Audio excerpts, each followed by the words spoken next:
aussi de rebattre un petit peu les cartes en mettant une concurrence commerciale différente, on va dire, et ça permet effectivement d'avoir ce nouveau jeu qui peut se rejouer.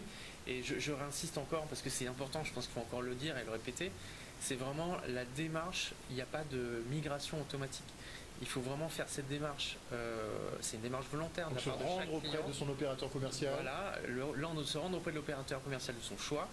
Et il est très important de le faire, de ne pas attendre le dernier moment, parce que nous tous autour de la table, on a des capacités de raccordement qui sont finies. Et si tous les clients arrivent le 22 janvier pour un raccordement avant le 31 janvier 2025, donc on peut faire sa demande dès maintenant. Ah oui. Bien sûr, il faut d'ailleurs. Il faut le faire dès maintenant. Il ne faut surtout pas attendre le dernier moment parce qu'on risque d'avoir aussi des problématiques à gérer toutes les demandes si on s'y prend au dernier moment. Donc il est très important de le faire tout de suite. Et il y a aussi quelque chose qui est très important, c'est qu'aujourd'hui l'annonce c'est qu'effectivement Petit-Bourg est 100% fibré, mais on sait très bien qu'il peut y avoir quelques cas à la marge qu'il va falloir gérer. Et ce sont des cas à la marge qui nécessitent peut-être quelques semaines. Donc ça veut dire qu'aussi pour les gens qui se retrouveraient dans ce cas-là, ils risquent de se retrouver sans service. Donc il est urgent et important de le faire dès maintenant. Vous précisez que s'il n'y a pas de basculement qui a été prévu par le client, il est coupé d'internet, il est coupé de téléphone. Il faut opérer son basculement soi-même, sinon on perd le signal. Il faut savoir que quand l'opérateur fait sur cuivre, on a un calendrier à tenir, comme j'étais là sur cette lot, sur 2030. Et aujourd'hui, c'est clair et net. Au 31 janvier 2025 sur Petit-Bourg, si les clients n'ont pas basculé sur les opérateurs commerciaux, ça sera coupé. D'ailleurs, c'est lui c'est lui qui va le couper. C'est 31 janvier 2025. Il n'y aura pas de négociation possible. Voilà. Si vous permettez. Alors, depuis le mois d'avril de l'année dernière, nous, Orange, nous avons informé nos clients pour leur dire de se préparer. Je suppose que les autres opérateurs, s'ils l'ont fait. Donc, on a tous déjà communiqué vers nos clients pour leur annoncer ce qui va se passer. OK ? Bon. Et donc, maintenant, ce qu'il faut, c'est accélérer le mouvement. C'est pour ça que grâce aux initiatives prises par la mairie, nous espérons tous que les clients qui ne l'ont pas encore fait vont le faire dans les prochaines semaines. Si on est là aujourd'hui, on espère que dès lundi, des clients vont le faire. Et comme a dit mon confrère, c'est aussi l'occasion de comparer les offres. Et si vous allez sur le site d'Orange, n'oubliez surtout pas la rubrique qui s'appelle « Les bons plans ». Petit placement commercial, hein. Il faut bien. Effectivement, il y a ce basculement qui est déjà opéré même avant la fin du réseau cuivre, mais est-ce qu'il n'y aura pas des offres qui vont sortir dans les prochaines semaines, dans les prochains mois, qui vont être particulièrement alléchantes? Alors, les offres fibre optique sont déjà sorties, hein, puisque la fibre optique est déployée. Là, on parle de Petit-Bourg sur le sujet de la fin du déploiement de Petit-Bourg, c'est-à-dire que tout Petit-Bourg est déployé, donc on va migrer. Le réseau cuivre va être arrêté, mais sur le reste de la Guadeloupe, il y a beaucoup d'endroits qui sont déjà fibrés aussi, même s'il n'y a pas de commune entière, voilà. Mais les offres fibres, elles sont déjà sorties, elles sont déjà là. Et la bagarre est sévère, parce que comme disait mon collègue, on est tout sur de la fibre. Donc pour se démarquer, eh ben, il faut offrir des services plus intéressants que l'autre, des prix, etc. Et donc j'engage les gens à faire ce tour de la concurrence pour comparer les offres, et à la fois sur les aspects techniques et sur les aspects commerciaux. Voilà. Canal Box. Alors sur l'accompagnement à migration fibre, aujourd'hui nous on accompagne nos clients effectivement en essayant de leur proposer des offres qui permettent d'avoir le prix de la fibre au prix de la DSL pendant un certain temps, pour justement inciter nos clients existants en tout cas au moins à rester chez nous, et puis à faciliter cette migration, parce que c'est, comme je vous le disais, c'est quand même une course contre la montre aujourd'hui qu'il va falloir qu'on affronte tous.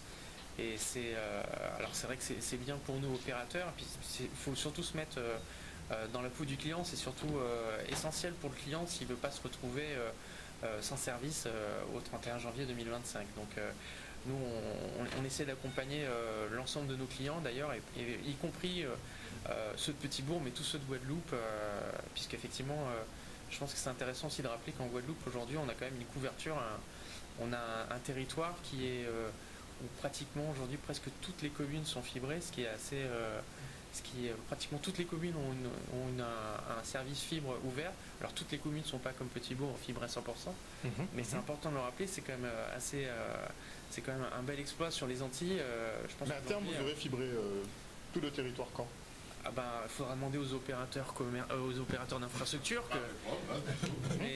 mais qu'on suit avec beaucoup d'attention, puisqu'on accompagne tous les opérateurs d'infrastructure dans nos démarches commerciales. Oui, donc il y a 2 opérateurs globalement qui couvrent la Guadeloupe. Donc Orange sur 16 communes sur parmi les 32. Et nous terminons le déploiement de la fibre sur ces 16 communes le 31 décembre 2025. D'ici la fin de l'année prochaine. Absolument.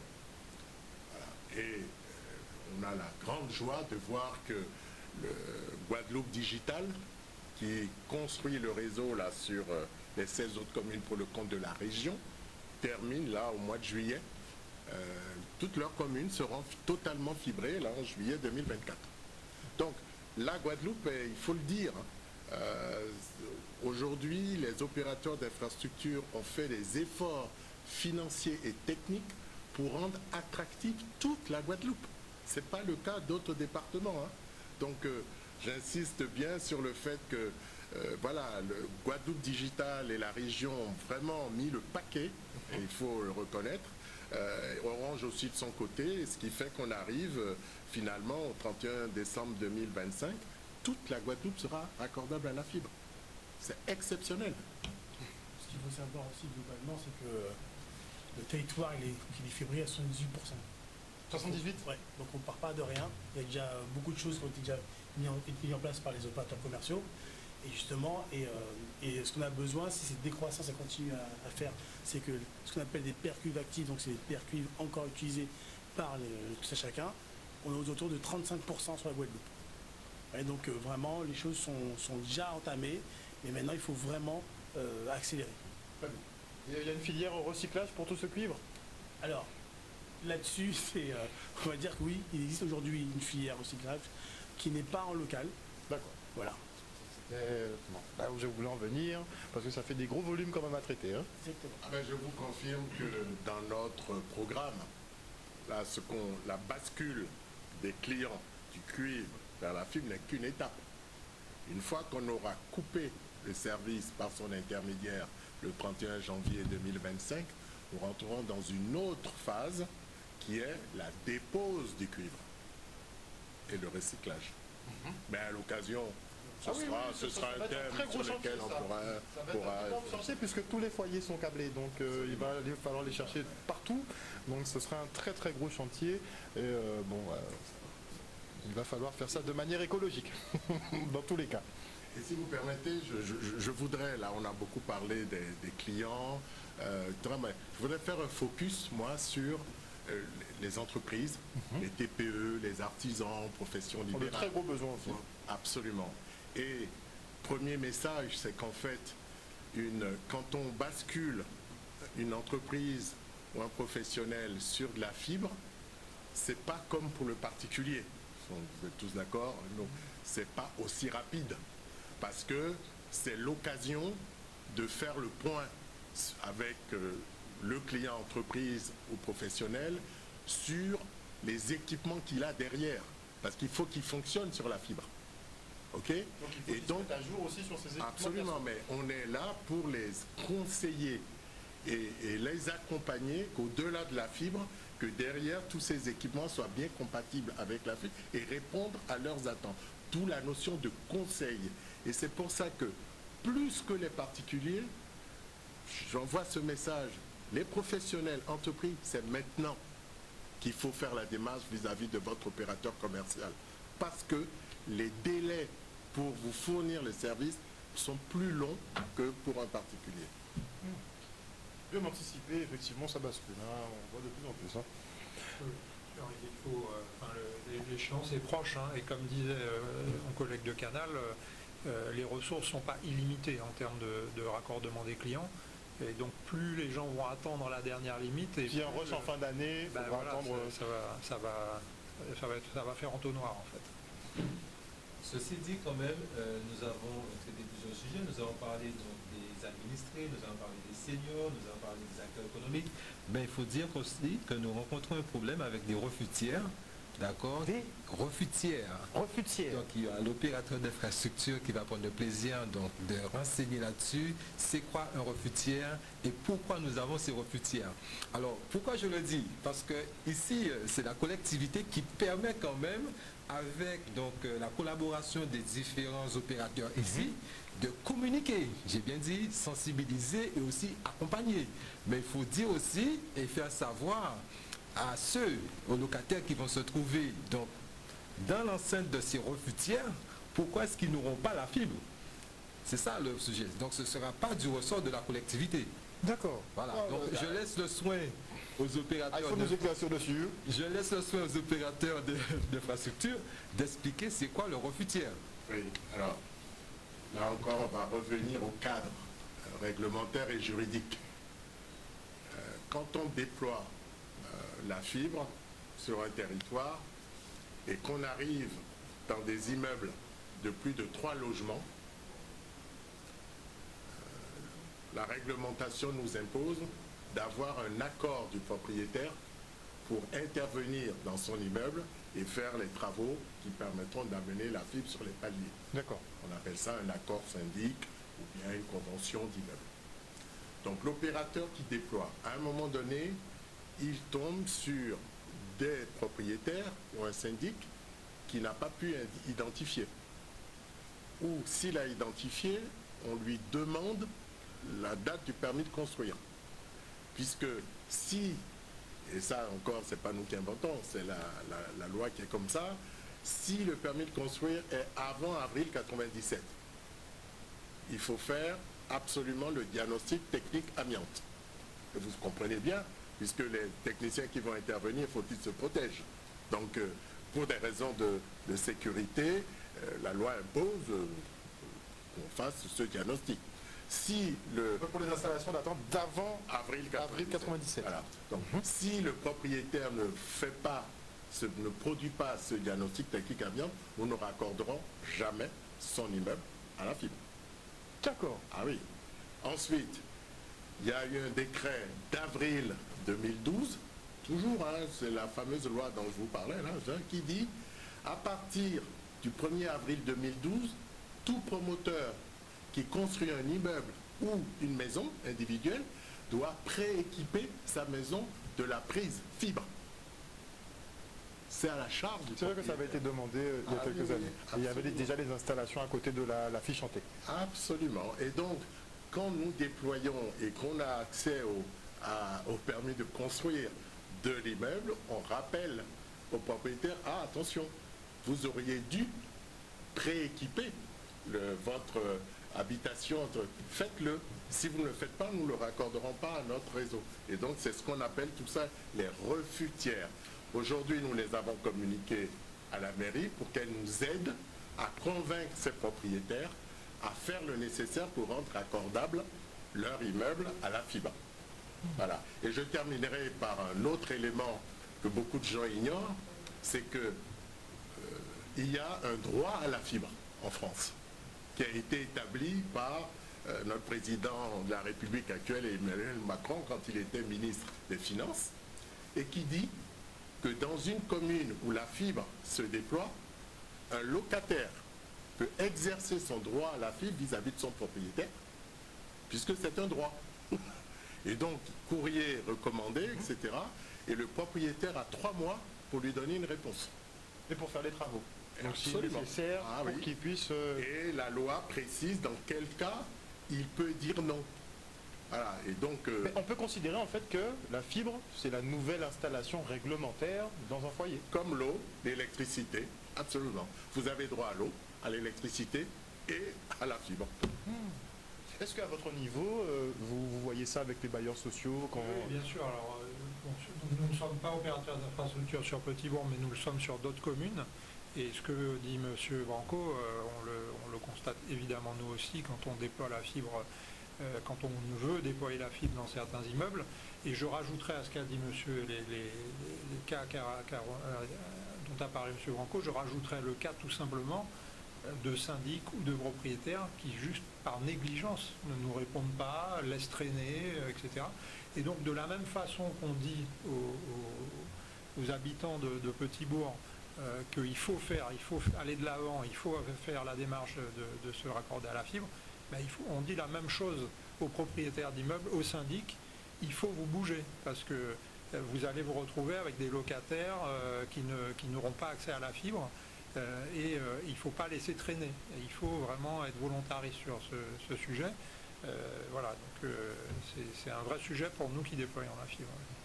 Tout le monde a intérêt à prendre les devants, à vous contacter, donc opérateurs commerciaux, pour évaluer les offres et apprécier donc leur basculement de ce fameux réseau cuivré à ce réseau fibré. On va laisser le mot de la fin pour la ville de Petit-Bourg. Bon, vous avez fait l'annonce pour le reportage d'info effectivement, mais on vous laisse parler à votre population. Voilà, bien aujourd'hui, c'est la politique de la ville, toujours être beaucoup plus proche donc, de sa population, donc en passant par nos seniors, nos acteurs économiques, nos personnes vulnérables, et etc. Toute la population de la ville de Petit-Bourg. Donc aujourd'hui, vous voyez bien, donc nous sommes avec les différents opérateurs, comme ils vous ont dit, donc vous avez le choix. Bon, j'espérais quand même qu'ils auraient fait un petit peu plus de commercial, faire des prix très attractifs. Il n'y a pas de bataille d'offres ce soir. C'est ça, il n'y a pas de bataille, c'est vrai, il n'y a pas.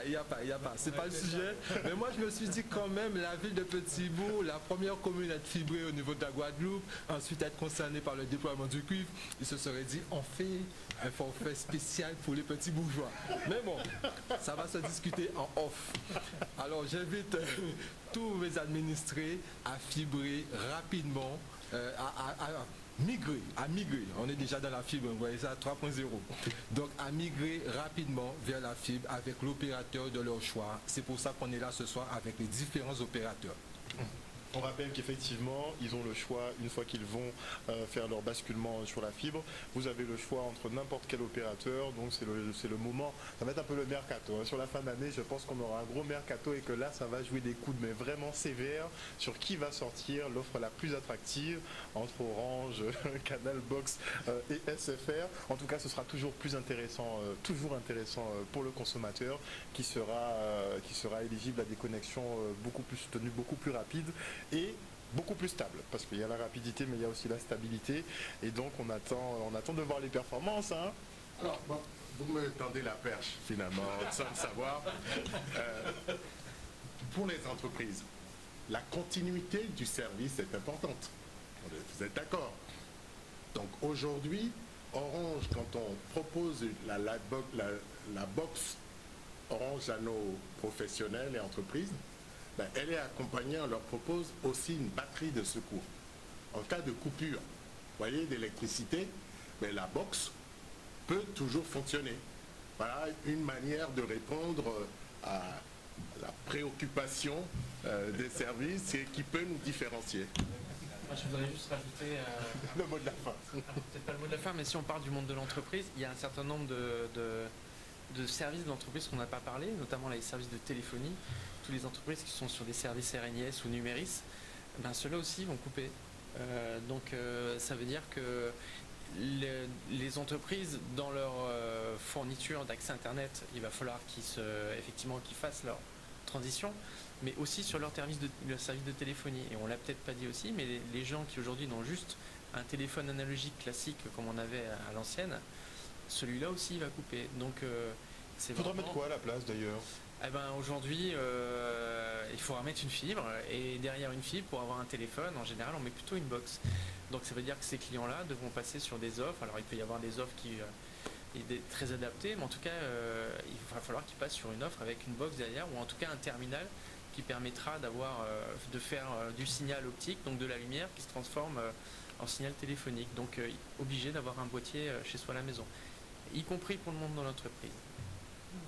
Donc il faut penser effectivement à tous ces petits détails. Voilà, Pour ne pas être surpris. Voilà, et ça, justement, je pense que ce soit SFR, Canal ou Orange, on a tous des services commerciaux entreprises très performants qui seront accompagnés de tous nos clients et les conseiller avec les meilleurs choix techniques possibles. J'aurais voulu te poser une petite question sur les parts de marché, mais je pense que tout le monde n'est pas... quelles sont les parts de marché pour voir qui gagne en part?